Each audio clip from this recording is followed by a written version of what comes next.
I swear it's Springfield's only choice. Throw up your hands and raise your voice. Monorail. What's it called? Monorail. Once again. Monorail. But Main Street's still all cracked and broken. Sorry, Mom. The mob has spoken. Monorail. Monorail. Monorail. Monorail. Mono. Don't. The classic Marge versus a monorail Simpsons episode, the fourth best of all time. I mean, you pleased? Are you pissed off you're not in the top three? Enraged. No, I'm just, The Simpsons for me is a gift that keeps giving because I'm always very clear with people. I didn't create that show. I did nothing. That show was up and running and a massive success when they let me step on board for a few seasons just before I took over the late night show. And so I loved it. I absolutely loved it. And what's nice is that those episodes are out. They're always bouncing around. And I can be anywhere in the world.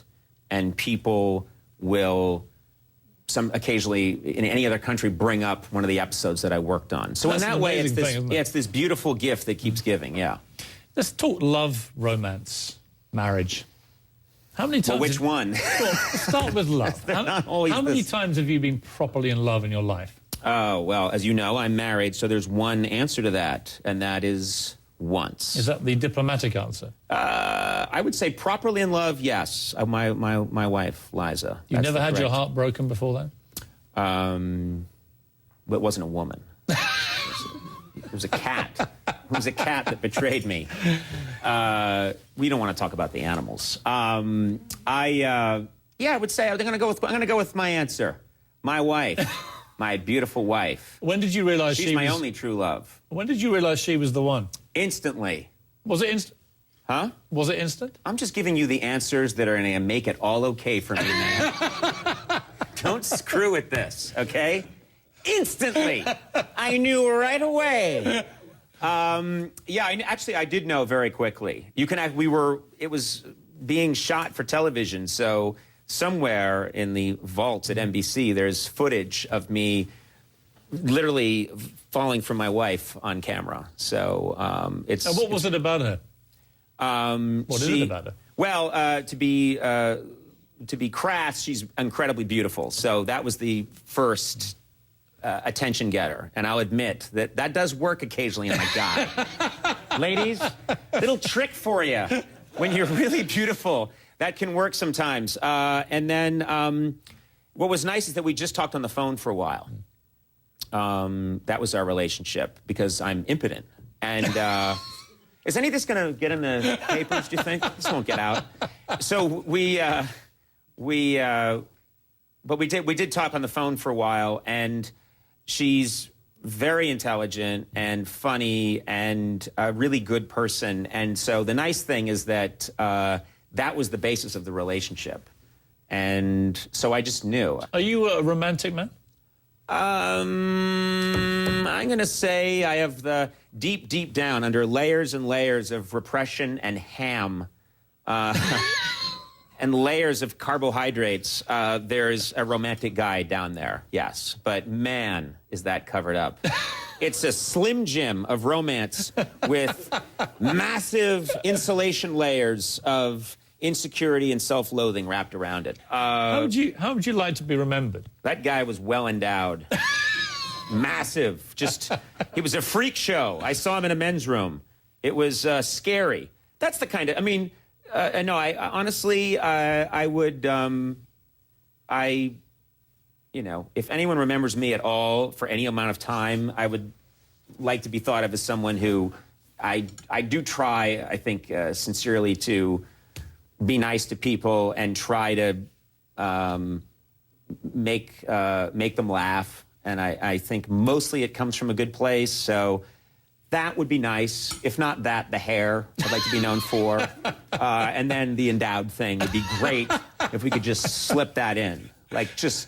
So you make people laugh, you're well endowed, and you've got ginger hair. Yes. It's not a bad triumvirate to be remembered by. I think in a way, and the fact that you've just verified it as a journalist, that those three are all true. And you would know, you've seen me. We often go to the spa together. Not now, yeah? All right. Come on. It was your idea. This is a terrible idea. It was your idea This is really uncomfortable. to go to the spa. This is uncomfortable. It was your spa. Let's get to the... I thought it's a weird place. Turns out it's not even a spa. Let's get to the It's Conan a room. plug. It's a creepy room he has. You're not going to get your plug if this carries on. Oh, yeah. Do the plug. Do you want to read it? Sure. Watch this. Where's my camera? One. Watch Conan, weeknights at 11, Eastern, 10 p.m. Central on TBS. Miss it and you're a fool. We'll take a break. When we come back, Madeleine Albright will be here. She's going to make cookies with us. Also, Angela Merkel coming up next. So you talk to real people that have done real things. What was this? I loved it. We had a good time. Conan, nice talking to you.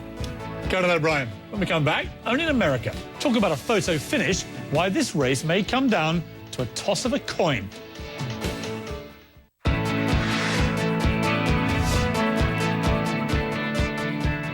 For tonight's Only in America, a real photo finish. Take a look at this.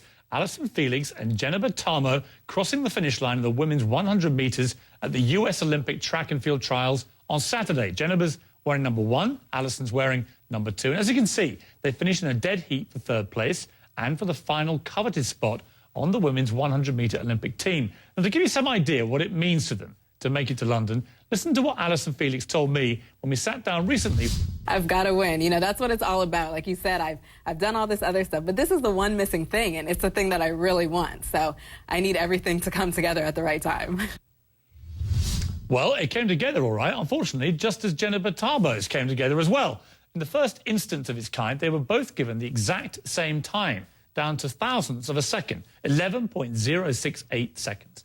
Now, after all that grueling training, after running their hearts out in a race to get that last spot on the team, Alison and Jenna now have 2 choices, a runoff or a coin toss. But not just any old coin toss. There are some seriously pedantic rules for this kind of thing, and they are as follows. Quotes, the USATF representative shall bend his or her index finger at a 90-degree angle to his or her thumb, allowing the coin to rest on his or her thumb. In one single action, the USATF representative shall toss the coin into the air, allowing the coin to fall to the ground.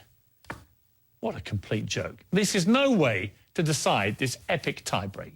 Ladies, you were born to run, so run again for the greatest prize of all, to represent your country in the Olympics in London. And may the best woman win. That's all for us tonight. AC360 starts now.